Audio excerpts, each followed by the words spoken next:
Former steel worker at the steel mill in Pueblo is sharing his story after being one of 70 people laid off because of the recent cuts made by the steel company. Evraz Steel says production was affected by low oil prices, and now it has to scale back on the seamless pipe unit. KRDO News Channel 13's Carl Winder is live near Evraz with reaction on how the layoffs have played a major role in Pueblo's steel history. A historian we spoke with says that the recent cuts are almost a repeat of history. Now, we spoke with a steel worker, and he says times are going to be tough with no job at the mill. Eddie Barella Jr. has more time on his hands to complete his union's finances.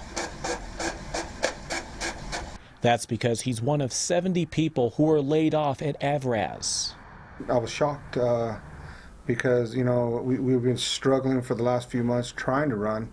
He says life will be a challenge without getting a paycheck at the steel mill. It's stressful.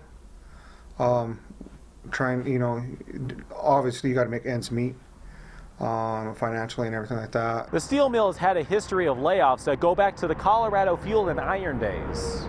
Seamless tube mill actually opened in October of 1953, and it was the only seamless tube mill west of the Mississippi. Steelworks Center of the West curator Victoria Miller says she can't speak for Evraz, but CF&I had more than 50 layoffs in its more than 100-year history.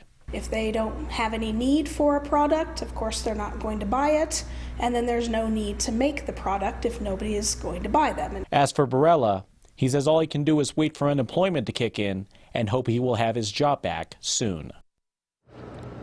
Evraz says the seamless pipe unit is idle, which means workers could get their jobs back. In Pueblo, Carl Winder, KRDO News Channel 13. All right, thanks, Carl. Well, wind's still